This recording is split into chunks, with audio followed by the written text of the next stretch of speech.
Good morning mga kalikot. So ito nga pala kahapon may ginawa akong isang fire lead. So sa sound system yan mga kalikot.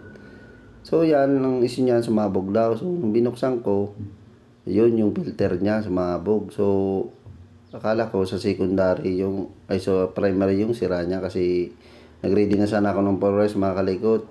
So yan, nung chinik ko yan okay naman yung mga pyesa niya. So nagtry lang ako magpalit muna ng filter. So yung may mga jumper dyan na kinalamang na pinalitan ko na rin.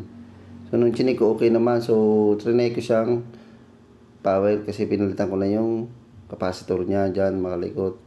So hopefully mga kalikot okay naman yung power supply na yan. So filter lang yung sumabog sa kanya. Siguro ko baka na-drain na yung capacitor kaya uminit na din, sumabog na. So yan mga kalikot, okay na siya. So ito nga pala mga kalikot, dito sa Huban baka gusto nyo mag-rent. So yan, plus ko dyan sa screen natin. Yan.